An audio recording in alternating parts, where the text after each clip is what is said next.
Boa noite a todos. Graça e paz da parte de Deus, nosso Pai, e do nosso Senhor e Salvador Jesus Cristo. Pois bem, meus amados, estamos nos aproximando do final de um ano e eu gostaria de, nesta noite, meditar com vocês em um texto que conta um pouco da trajetória e principalmente do início do ministério de João Batista, aquele que foi o último profeta da lei. E para isso, eu peço que você abra sua Bíblia, Evangelho segundo o relato do médico Lucas. Leremos no capítulo 3, iniciaremos a leitura a partir do verso 1 e leremos até o verso 20.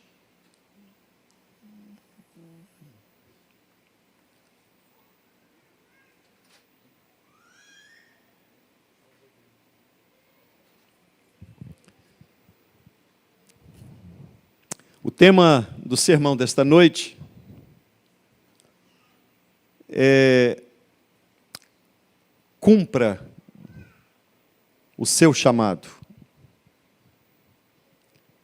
Se você entendeu que em algum momento da sua vida Deus te chamou, eu gostaria de meditar com você para refletir sobre o que você tem feito com o chamado de Deus na sua vida.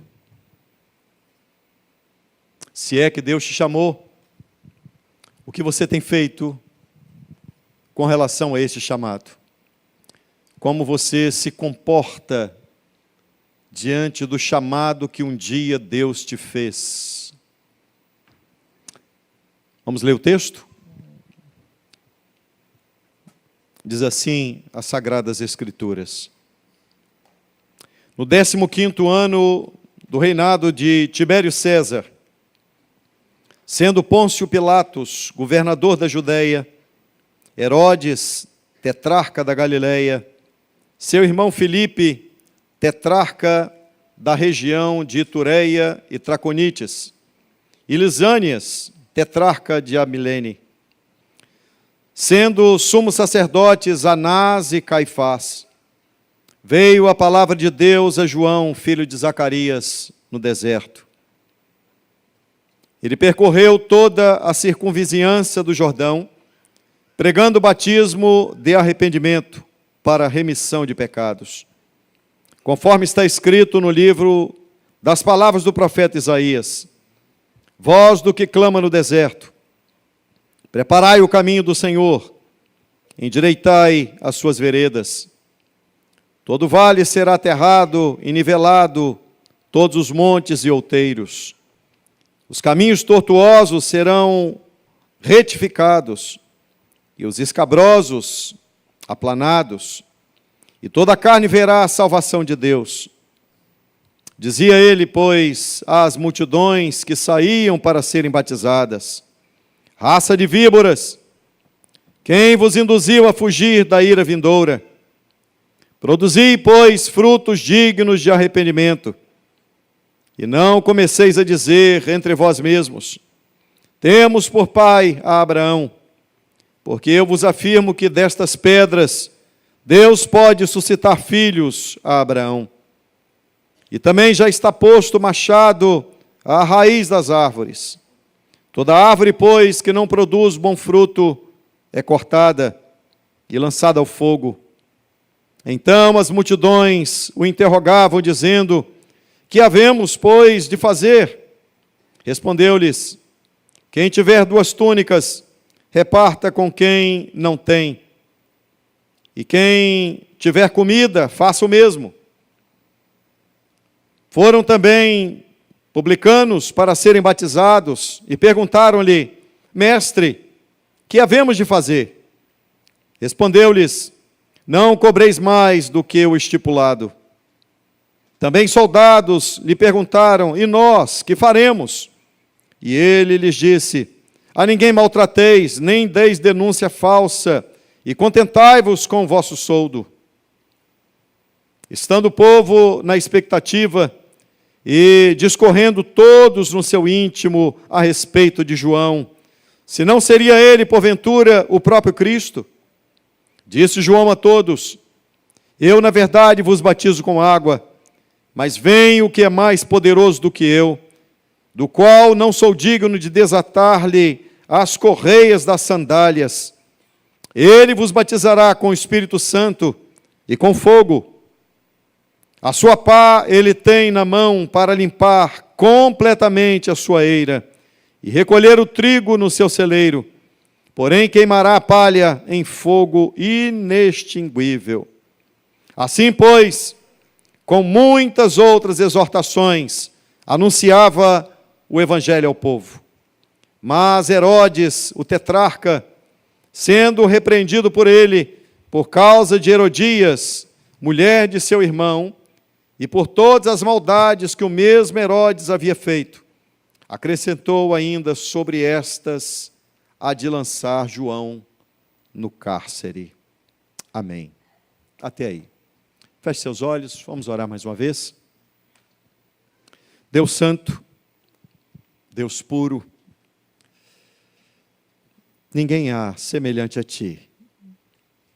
Bendito seja o Teu nome por esta noite e por aquilo que eu creio, o Teu Espírito haverá de aplicar a Tua palavra ao coração de todos quantos nos assistem. Nós sabemos que pela Tua graça chegamos até aqui e é por ela que aguardamos a Tua providência. Sabedores que em tudo a Tua boa mão tem feito o Teu reino avançar. Continua operando, Senhor. Constrange corações nesta noite para que se rendam a Ti. Que a Tua palavra confronte o pecado de cada um de nós e nos leve a um verdadeiro arrependimento. Que nos prostremos e os nossos lábios confessem o Teu nome e ao nos arrependermos, que nos entreguemos a Ti por completo. Faz isto para a glória do Teu nome, pois oramos em nome do Teu bendito Filho. Amém. Amém. Meus amados, nós lemos o início daquele que foi o ministério de João Batista. João Batista, filho de Zacarias, sacerdote. João nasceu como resposta de um milagre de Deus. João Batista é a figura mais emblemática da Bíblia. Diz a palavra de Deus que ele nasceu com um propósito singular. Ele nasceu para preparar o caminho do Senhor. Ele é o precursor da vinda de Jesus. E João Batista diz as Sagradas Escrituras que ele foi cheio do Espírito Santo desde o ventre de sua mãe. Esse homem, o último profeta da lei, ele funciona como a dobradiça da Bíblia. Porque João Batista é não apenas o último profeta da lei, mas ele inaugura, através dele, é inaugurado um novo momento, chamado Novo Testamento. Portanto, João Batista é um homem singular. Este homem recebeu de Jesus um elogio diferente de todos os demais homens. Jesus disse que, dentre os nascidos de mulher, ninguém é maior do que João. E esse homem que Jesus disse que ninguém era maior do que ele, dentre os nascidos de mulher, a Bíblia não cita nenhum milagre que ele tenha feito. A Bíblia não cita que, através do ministério dele, uma pessoa tenha sido curada de uma enfermidade, por menor que seja. Tampouco alguém tenha ressuscitado pelo ministério de João Batista. Também João Batista teve um período muito curto de ministério. Todavia, entretanto, Jesus disse, dentre os nascidos de mulher, ninguém é maior do que João. E essa afirmativa de Jesus nos faz refletir que muitas vezes aqueles aos quais nós consideramos ser grandes na terra, na verdade, não têm não tem significado algum aos olhos de Deus. Nós vivemos em um tempo, irmãos queridos, que as igrejas elas estão muito voltadas ao sobrenatural de Deus. As igrejas estão muito voltadas para manifestações poderosas de Deus, de curas, de milagres, de portas abertas e de tantas outras coisas, como estas. Todavia, isso não faz o homem um abençoado por Deus. O maior milagre que pode acontecer é um homem que aparentemente está vivo, que anda de um lado para outro, todavia está morto em delitos e pecados. E a palavra de Deus o confronta, e esse homem cai aos pés de Jesus e confessa o nome de Jesus. O maior milagre não é a ressurreição de mortos, mas a ressurreição de vivos, que acham que estão vivos, mas estão mortos em seus delitos e pecados. Eu quero conversar com vocês sobre esse homem de Deus, João Batista, o ministério dele e as implicações do ministério dele para aquele momento. O médico Lucas, não apenas médico, mas um historiador, pesquisador, zeloso, ele vai escrever e, ao relatar sobre o ministério de João, ele inicia falando sobre o contexto político e religioso. Lucas, ele, nesse primeiro versículo, ele mostra um contexto em que João estava exercendo o ministério dele. O início do cristianismo. Que contexto era esse?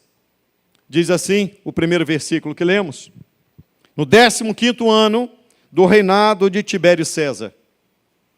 Portanto, o imperador romano que dominava o mundo conhecido da época chamava-se Tibério César. E Tibério César começou a governar no ano 14 depois de Cristo. Portanto, João Batista iniciou seu ministério no ano 29 depois de Cristo.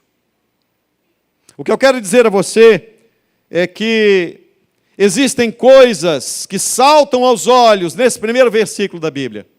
Não é por acaso que o médico Lucas vai contextualizar a situação política do Império Romano e a situação política também de Israel.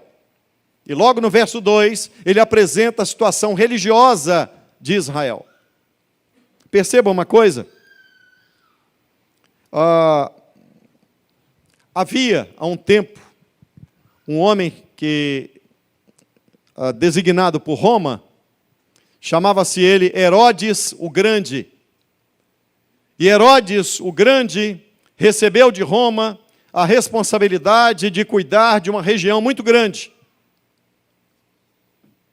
E Herodes o Grande era um homem tão perverso e tão mau, que foi necessário o imperador romano chamá-lo a Roma e aplicar-lhe uma descompostura. Tamanha as maldades dele. Este homem, Herodes o Grande, ele, quando veio a falecer, quando veio a morrer, a região que ele tomava conta era tão grande que ficou dividida em 4 regiões. Aquilo que nós chamamos de tetrarquia. Cada uma dessas tetrarquias ficou sob a responsabilidade de um dos filhos de Herodes o Grande. E é isso que o texto está dizendo. Diz a Bíblia que a tetrarquia da Galileia ficou sob a responsabilidade de Herodes Antipas, filho de Herodes o Grande.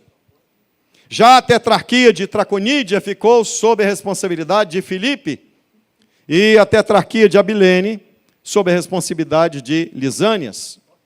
Todos esses faziam parte da família de Herodes o Grande, eram herodianos. Agora, se você observar nesse primeiro versículo, existe um estranho no ninho da família de Herodes. Porque em Mateus capítulo 2, verso 2, diz que na tetrarquia da Judéia, quem foi nomeado após a morte de Herodes o Grande foi Arquelau. E Arquelau foi nomeado para ser o tetrarca da Judéia. Mas no texto em que lemos aqui, Lucas diz que quem governava a Judéia não era Arquelau, filho de Herodes o Grande. Quem governava a Judéia foi colocado pelo imperador de Roma, um homem chamado Pôncio Pilatos. A família de Herodes era uma família de Idumeia, isto é, uma família diferente do império. Mas por que esse homem, Arquelau, não governava a Judéia mais? Por que motivo? Porque ele foi tão mau e tão perverso, que alguns consideravam mais mau e mais perverso do que o seu pai, Herodes o Grande. Então, os judeus pediram ao Império Romano que tirassem Arquelau do governo da Judéia e colocasse um outro governante. Foi então que Roma enviou Pôncio Pilatos. E Pôncio Pilatos, que era romano, passou então a ser o governante da Judéia. O que eu quero mostrar para vocês? É que o sistema político daquele momento era um sistema conturbado. E não apenas isso, se nós lermos o verso 2, a situação da religiosidade de Israel, naquela época haviam 2 sumos sacerdotes, Anás e Caifás, quando na verdade a Bíblia diz que só deveria haver um sumo sacerdote. Mas naqueles dias haviam 2 sumos sacerdotes, Anás, que era sogro de Caifás. E, na verdade, quem mandava era Anás. Ele mandava de fato. Caifás era de direito, enquanto Anás era sumo sacerdote, de fato, era quem mandava. O que eu quero dizer, meus queridos irmãos, é que em meio a uma situação conturbada, tanto política quanto religiosa, porque naquela época, para alguém chegar à condição de sacerdote, principalmente de sumo sacerdote, costumava-se pagar quantias elevadíssimas para a pessoa ocupar aquele alto cargo em Israel. Era um cargo muito elevado, muito considerado, valia peso de ouro. E naqueles dias, Anás e Caifás, Anás, sogro de Caifás, eram eles os sumos sacerdotes. Essa situação conturbada, ela reflete algo que nós podemos tirar uma lição para nós. Se nós transportarmos o cenário do passado para os nossos dias, nós também vivemos um momento conturbado, politicamente e religiosamente. O cenário político, não apenas no Brasil, mas no mundo, é um cenário conturbado. É um cenário difícil. É um cenário de traições. É um cenário onde emergem em nossos dias ideologias malignas, que vêm como rolo compressor, passando sobre todos os valores da comunidade judaico-cristã. Então nós estamos vendo algo parecido com aquilo que aconteceu no passado. Homens perversos, homens maus. Essa tetrarquia era composta por homens extremamente perversos, extremamente malignos, capazes das piores coisas possíveis. Não é diferente dos nossos dias. Vivemos dias difíceis. Vivemos tempos trabalhosos. E no aspecto da religiosidade, ao transportarmos e fazermos uma aplicação para nós, também vivemos dias complicados. O evangelicalismo brasileiro, ele caminha a passos largos para a apostasia, distanciando-se cada dia mais dos preceitos bíblicos.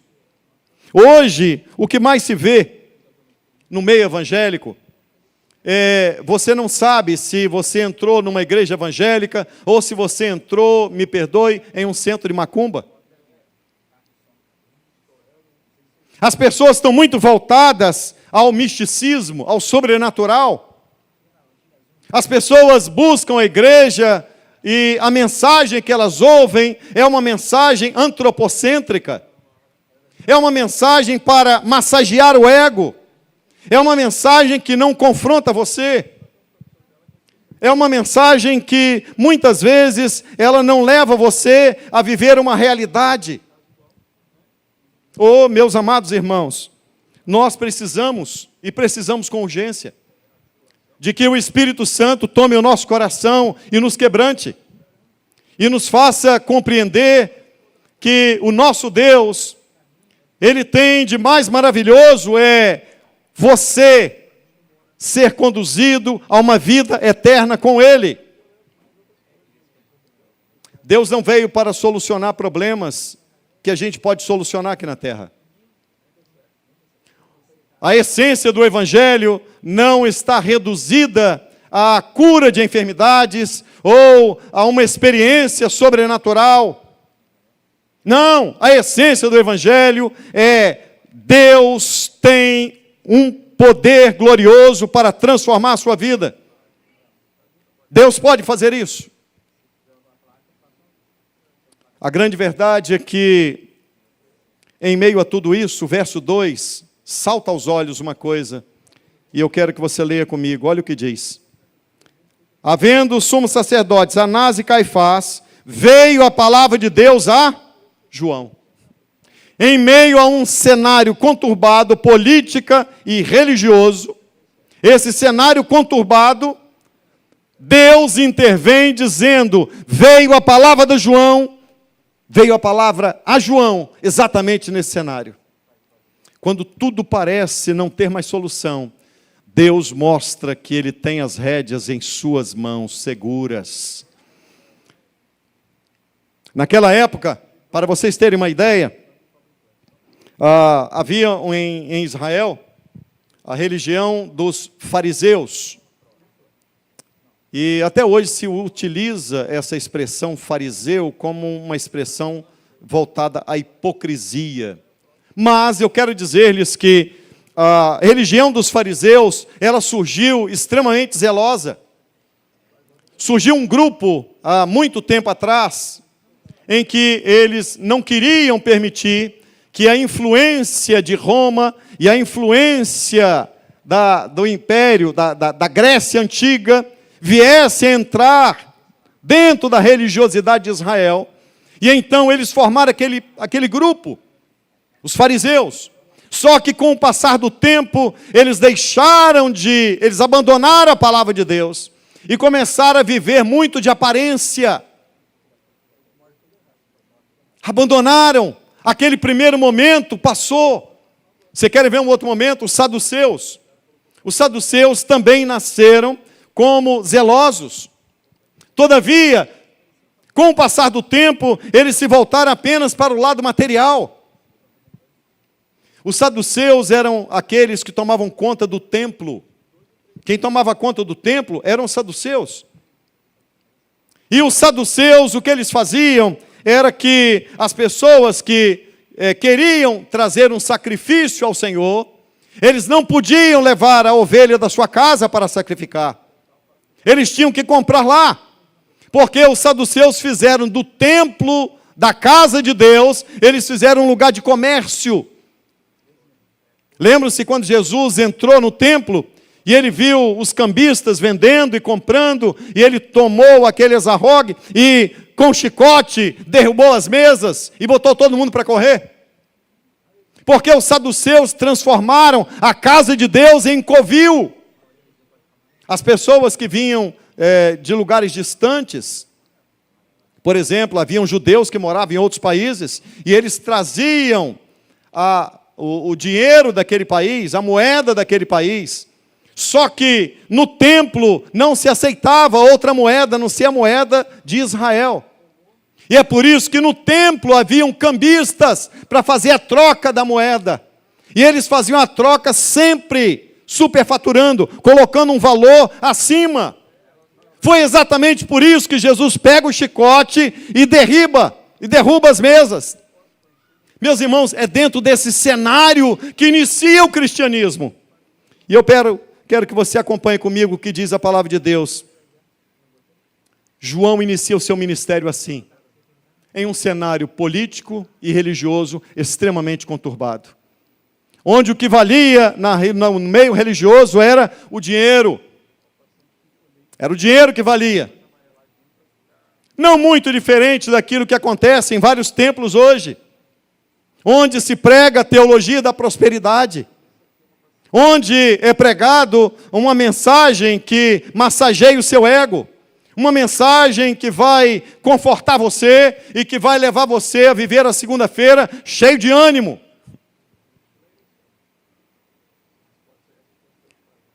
Você imagina que a teologia da prosperidade é um engodo, e ela aniquila, ela acaba com a essência da fé. Os apóstolos foram pobres. Boa parte deles morreram sob o viés do martírio.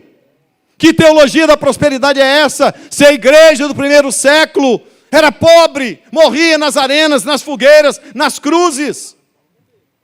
Que evangelho é esse? Jesus não veio para mudar a sua condição financeira. Ele veio para colocar o seu nome no livro da vida. Ele veio para te dar vida eterna, para não deixar você...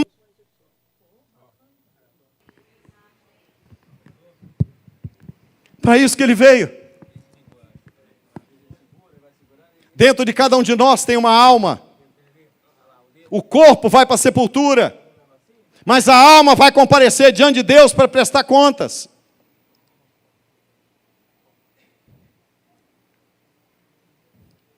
O que as pessoas estão fazendo com a sua religiosidade? Transformando igrejas em covil de salteadores. Os púlpitos tornaram-se locais de balcões de negócios. Quem tem fé para dar? Quem tem fé para comprar uma carteira? Quem tem fé para comprar Quer dormir bem? Eu tenho uma fronha ungida para te vender. Isso é coisa do diabo, gente. Está transformando os crentes em supersticiosos. Crente crê em tudo que não presta hoje em dia. Você entra na igreja, o pastor está lá para dizer assim, profetiza a bênção na sua vida, eu vou profetizar. Não vai profetizar nada. Ele é um comedor de arroz e feijão, que ele não tem condição de profetizar nem para ele, meu filho. Eu determino a vitória. Nem para você determina nada. Nós não sabemos se amanhã ou se daqui a pouco nós vamos estar vivos. Como é que você determina alguma coisa? Que evangelho mentiroso é esse, gente? Que evangelho mentiroso é esse? E aí João vai iniciar o seu ministério. 400 anos de silêncio profético. 400 anos sem Deus falar. 400 anos havia no templo louvor, havia liturgia, havia os sacerdotes, mas não havia a palavra de Deus. 400 anos de silêncio. E aí surge um pregador. Sabe qual é a palavra dele? Arrependei-vos. Ele não poupou palavras, ele não chegou cheio de dedos, dizendo, esse povo está há 400 anos sem ouvir mensagem, deixa eu açucarar a mensagem, deixa eu passar aqui um melzinho na mensagem. Não, ele dizia, arrependei-vos, raça de víboras, quem vos ensinou a fugir da ira vindoura? Ele confrontou o pecado do homem. Não há outra maneira de você ser salvo, a não ser pelo poder da palavra de Deus, a não ser pelo Evangelho de Jesus Cristo.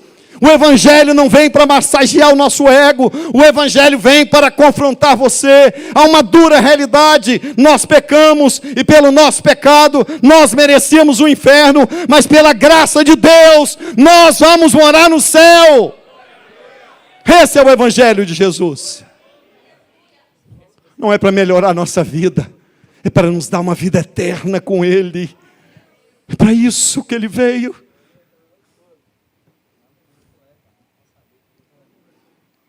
O verso 3 diz assim, e João percorreu toda a circunvizinhança do Jordão. João estava fora daquelas 4 paredes do templo.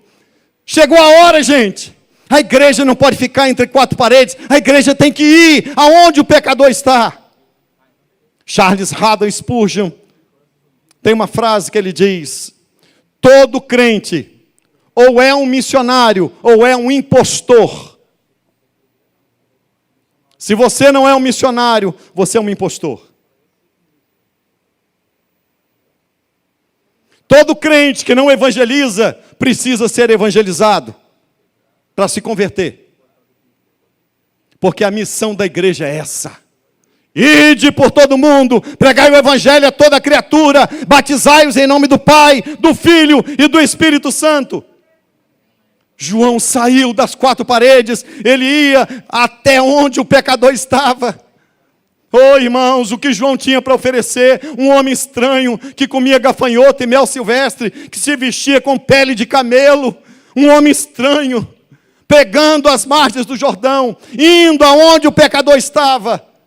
Você precisa ir onde o pecador está. Há uma missão que Deus, quando salvou você, Ele colocou no seu coração. Diz a palavra de Deus, pregando batismo do arrependimento para remissão de pecados. Essa era a mensagem de João. João não pregou uma mensagem, teologia da prosperidade, profetiza sua vitória, está determinada aqui. Foi isso não, irmão. Ele disse: arrependei-vos, arrependei-vos, arrependei-vos. Só existe uma maneira de você ter o seu nome escrito no livro da vida: arrependei-vos. Só existe uma maneira de você entrar no céu: arrependei-vos. Só existe uma maneira do Espírito Santo habitar no seu coração: arrependei-vos. Só existe uma maneira de você sentir o poder de Deus enchendo você: arrependei-vos. Só existe o verdadeiro prazer se você experimentar esta palavra: arrependei-vos. Arrependei-vos. Conforme está escrito no livro do profeta Isaías: voz do que clama no deserto. Depois de 400 anos de silêncio profético, João tinha uma mensagem: arrependei-vos. Não era uma mensagem antropocêntrica, não era uma mensagem de autoajuda, não era uma mensagem da teologia liberal. Infelizmente, as igrejas evangélicas foram tomadas pela teologia liberal. Eu tive a oportunidade de ouvir essa semana um tal de René Kvitz. E ele estava dizendo o seguinte: a Bíblia precisa ser reinterpretada, a Bíblia precisa ser reescrita. É um livro muito antigo. Esse homem é maligno, e ele fala pela boca do diabo, porque o autor da Bíblia é Deus, e o Deus que é eterno, tudo aquilo que é eterno não precisa ser moderno, porque o que Deus escreveu é para todas as épocas da história do homem. Se você mudar a Bíblia, você mudou o Deus da Bíblia. Se você serve um outro Deus, não é o Deus da Bíblia, então não há eternidade para você. Não há eternidade para mim. A teologia liberal é uma das piores coisas que existem nos nossos dias. Os teólogos liberais, eles atuam com um tipo de mensagem chamado inclusiva. Já ouviu? A mensagem inclusiva exclui Deus. A mensagem inclusiva exclui Deus. A mensagem inclusiva faz de Deus, me perdoe, um banana. Pode vir todo mundo, vem do jeito que você está, não precisa de nada. Aqui assim. Você está pensando que o céu é o Brasil? Essa república de banana, de tupiniquim? Não, filho.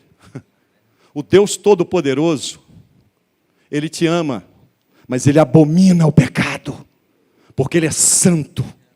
Ele é santo. E por ser santo, o pecado é uma ofensa à santidade dEle. Por ser um Deus santo, Ele te ama, mas Ele não quer ver você no pecado. E é por isso que a palavra dEle é: arrependei-vos. Arrependei-vos. A mensagem não pode ser mudada. A mensagem ela não pode ficar ao bel prazer do pregador. Deus não tem compromisso com a mensagem de nenhum pastor. Deus não tem compromisso com aquilo que eu falo da minha cabeça. O livro do profeta Isaías diz: assim será a palavra que sair da boca de Deus, sairá e não tornará vazia, antes cumprirá o que lhe apraz. Deus tem compromisso com a sua palavra. E à medida que eu prego a palavra dele, então o compromisso de Deus é agir em você pela operação poderosa do Espírito Santo. Por isso, você precisa ser fiel à pregação da Escritura, para que o Espírito Santo opere em você, porque o compromisso de Deus é com a palavra dele, não com a minha palavra. Não é com o que eu invento, não é com o que eu crio, não é com o que eu imagino, não é com a minha ideologia, não é com o que eu penso, não é com o que eu acho. É com Deus, o Santo Deus. E nós não podemos mudar a palavra. Nós somos apenas um veículo. A mensagem é dele. A mensagem é a palavra de Deus. A Bíblia é a boca de Deus. É Deus falando com você, pecador. É Deus operando em você. E o verso 5 e o verso 6 diz assim: todo vale será aterrado e nivelado. O vale é onde os meandros do vale querem dizer que num compartimento, às vezes escuro, está escondido o pecado do homem. E ele está dizendo assim: o vale será aterrado e nivelado. Quando você se arrepende, quando a palavra de Deus opera em você, aqueles pecados ocultos, agora Deus te perdoa e faz você viver em novidade de vida. O texto sagrado ainda diz: os montes e outeiros serão também nivelados. Isso é, monte é soberba, arrogância, prepotência. Já viu líder religioso que se acha melhor que os outros? Acha que é o bambambam? Não é não. Eu quero dizer que entre eu e você não existe diferença nenhuma. O único nome que é digno de glória, de honra, de poder, é o nome santo de Jesus Cristo. Nem um pregador é cosíssima alguma. Eu vi uma cena em que um pastor chegava e até estender um tapete, os irmãos da igreja fizeram. Eu não tenho dúvida em afirmar: esse homem é do diabo. A Bíblia ensina a olhar o meu irmão, não de cima para baixo, mas de baixo para cima. Considerai-vos uns aos outros superiores a você. O único que é digno de glória e honra é Jesus de Nazaré. Nenhum de nós. Não tem pregador, filho, que é o bambambam, que é o poderoso. Alguém que olha no espelho e olhando para a sua face no espelho, cante assim: quão grande és tu, quão grande és tu. Perfeito, imbecil. O inferno aguarda. Por ele estar explorando gente com mensagens erradas. Por ele não apresentar a você o verdadeiro evangelho, dizendo: arrependei-vos. Jesus morreu na cruz para salvar você. Arrependei-vos, porque o Espírito Santo opera. À medida em que você abre o seu coração, ele opera, transforma você e faz você viver em novidade de vida. Esse é o poder de Deus. Deus pode restaurar por completo. Montes e outeiros, soberba, vaidade, arrogância, não cabem em um homem de Deus, não cabem em uma mulher de Deus. Caminhos tortuosos, isso é, uma vida dupla, não cabe no homem de Deus. Jesus disse: não usei duas túnicas, use uma túnica na igreja, outra túnica em casa. Na igreja, pai do Senhor, irmãozinho, pai do Senhor, chega em casa, é um cavalo, com a mulher, com os filhos. Que é isso, rapaz? Que é isso? Vida dupla. Deixe-se sem vergonha. Caminhos escabrosos, isso é, Deus vai colocar no lugar o que não está no lugar. Eu quero dizer para vocês que as chuvas vão ser retidas até que você se acerte com Deus. Quer ver chuva do céu caindo? Acerta a sua vida com Deus. Verso 7 diz assim: dizia ele, pois, às multidões que saíam para serem batizadas. Olha só, a delicadeza de João. Vocês estão rindo de mim? Olha a delicadeza de João. Olha como João era fino. Olha como é que ele era fino. Raça de víboras, sepulcros caiados. Quem vos ensinou a fugir da ira vindoura? 400 anos sem palavra. Sabe qual foi a mensagem daquele pastor? Daquele profeta de Deus? Sabe qual foi a mensagem? O inferno. A primeira mensagem de João foi sobre o inferno.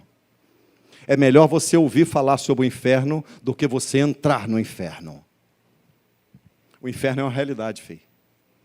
E o inferno está no final de uma caminhada sem Deus. Pode ter certeza disso. Multidões iam ter com João. E eu quero lembrar a vocês que não tem nada pior do que esse tipo de religião que eu acabei de citar aqui. Eu costumo afirmar que a religiosidade incrustada, sabe, essa coisa encruada, que não muda a vida de ninguém, é pior do que uma cobra, é pior do que a serpente. E eu vou dizer por quê. Porque a serpente, quem colocou o veneno dela foi Deus. Mas quem colocou a hipocrisia na vida dos religiosos foi o diabo. Então, verso 8 diz assim: produza frutos dignos de arrependimento. Isso é, o arrependimento tem fruto. Se não tem fruto, não tem arrependimento, irmãos.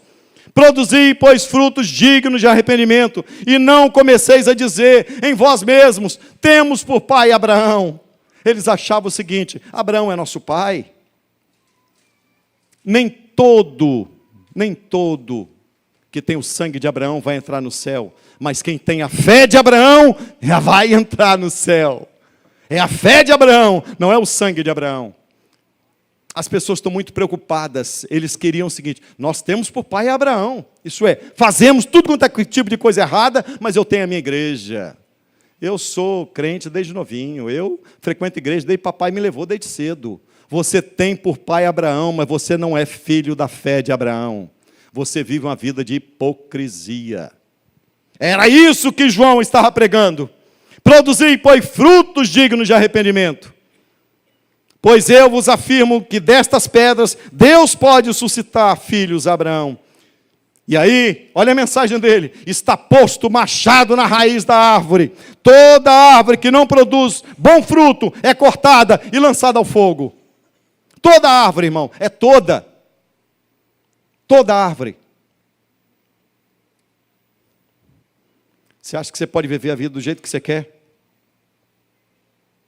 Ninguém viu e você faz o que quer?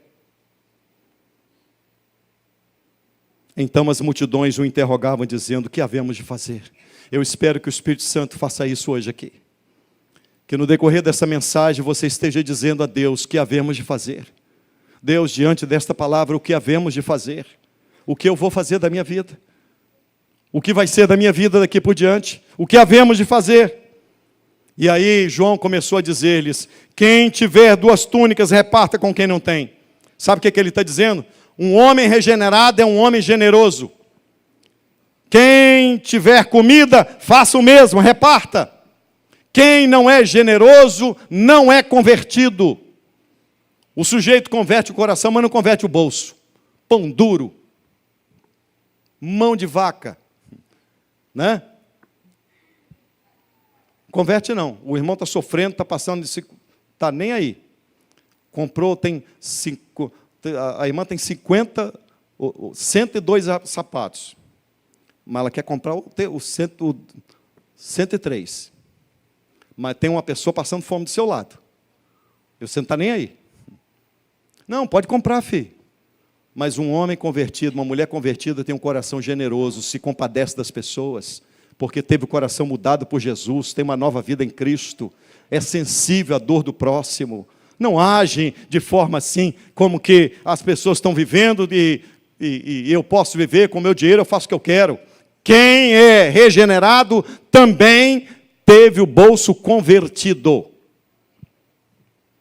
Foram também os publicanos para serem batizados e perguntaram: mestre, que havemos de fazer? Responderam: não cobreis mais do que o estipulado. Os publicanos começavam a cobrar, eles cobravam, além do deles, cobravam um tantinho a mais para levar. E eles perguntaram: que havemos de fazer? João falou na lata, disse assim: para de subornar as pessoas, para de cobrar mais. Viu? Para de pegar o por fora, irmão. Né? Sabe aquele negócio que você está fazendo, você pega um por fora? Para com isso. Você vai te levar para o inferno. Não, um troquinho por fora não tem nada a ver. Não, não tem. O inferno te aguarda. Se é desonesto nos seus negócios, o inferno te aguarda.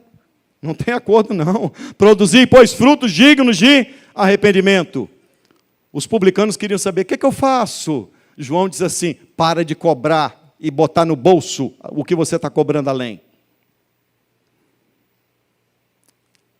E aí os soldados perguntaram assim: que faremos? E João diz assim: a ninguém maltrateis, nem deis falsa testemunha, contentai-vos com o vosso soldo. Eles também pegavam por fora, né? Irmão, que coisa nojenta é o ser humano, né? Fala sério. Só Deus para gostar de gente, rapaz. Porque o tal do ser humano é ruim. Ô, bicho ruim. Você acha que você não é, não? Quem aqui tem coragem? Passar naquela parede ali? Tudo que você já fez, tudo que você pensou. Você tem coragem? Se isso acontecesse, todos fugiriam de nós. Ninguém ia querer saber de olhar na sua cara nunca mais. Mas Deus te ama assim mesmo. E é por isso que a palavra está dizendo: arrependei-vos. Arrependei-vos. A única maneira é você entender que a mensagem de João é tão atual quanto a de hoje. Arrependei-vos. Produzi por aí frutos dignos de arrependimento. Uma outra coisa terrível que existe nos nossos dias chama-se hipergraça. Já ouviram falar sobre hipergraça? A hipergraça é uma desgraça. A hipergraça é o seguinte: você está na igreja, você pode fazer o que você quiser. Ok? Isso é hipergraça. O negócio não é fácil não, meus irmãos. E eu quero encerrar dizendo o seguinte, caminhando para o final. Estando todo o povo na expectativa, verso 15, estando todo o povo na expectativa e discorrendo todos no seu íntimo a respeito de João, se não seria ele, porventura, o próprio Cristo. Irmãos, as pessoas estavam tão assim, olhando para João e diziam assim: ele é o Cristo, ele é o Cristo. O comentário devia se fosse aqui no Brasil, dizer: ele é o cara, hein? Ele é o cara. João poderia inflar o peito, né, e dizer: leva mal não, mas eu sou, pregar igual eu, não tem ninguém não, hein? Comigo, rapaz. Não é porque está na minha presença, não, mas se tem alguém forte, sou eu. Não tem esse negócio do pentecostal? Forte, hein? Forte. Sabe qual foi a resposta de João? Eu não sou o Messias. Eu vim para preparar o caminho do Senhor. Eu não sou o Messias. Antes de você saber quem você é, você precisa saber quem você não é. A Ele a glória. A Ele a glória. João estava dizendo assim: Ele é o verbo, eu sou apenas a voz que clama no deserto. Ele é a luz, Ele é a verdadeira luz que ilumina todo mundo. Ele é o Cordeiro de Deus. E João apontou para dizer: eis o Cordeiro de Deus que tira o pecado do mundo. João disse: Ele é o noivo, eu sou o amigo do noivo. Ele batiza com água. Eu batizo com água, mas Ele batiza com o Espírito Santo e com fogo. Eu não sou digno de dobrar e desatar a correia das suas sandálias. Só Ele é digno. João tinha um lema: importa que Ele cresça e que eu diminua. Esse é o lema de todo crente. Importa que Ele cresça e que eu diminua. Quanto mais eu diminuo, mais Cristo cresce. Quanto mais eu diminuo, mais aparece a beleza dele em mim. João Batista tinha uma consciência, irmãos. E o texto encerra dizendo assim: assim como muitas outras exortações, anunciava João o Evangelho ao povo. Esse é o Evangelho. Essas são as boas novas. Arrependei-vos. A boa nova de Deus é: arrependei-vos. Arrependei-vos. Mas Herodes, o tetrarca, isto é, filho de Herodes o Grande, esse aqui é o Herodes Antipas, sendo repreendido por ele, porque Herodes Antipas pegou a mulher do irmão dele. E João Batista diz assim: você trata de acertar isso. Aí Herodes Antipas, sabe o que fez? Mandou prender João. Pode ser que no Brasil a gente não consiga mais, daqui a alguns anos, pregar o verdadeiro evangelho. E eu espero que os homens de Deus estejam firmes para pregar o evangelho verdadeiro e dizer que homem, é macho, e mulher, é fêmea. É o que a Bíblia diz. Casamento é: deixará o homem, seu pai e sua mãe, e apegar-se à sua mulher. Ok? Isso é família. Ah, isso é homofobia. Não. Crente verdadeiro não é homofóbico. Crente verdadeiro não prega violência. Crente verdadeiro abraça, mas diz qual é o seu pecado, e esse seu pecado vai te levar para o inferno. Crente verdadeiro abraça, ora por ele, chora com ele, mas vai dizer na sua cara: o seu pecado vai te levar para o inferno. Acerta a sua vida.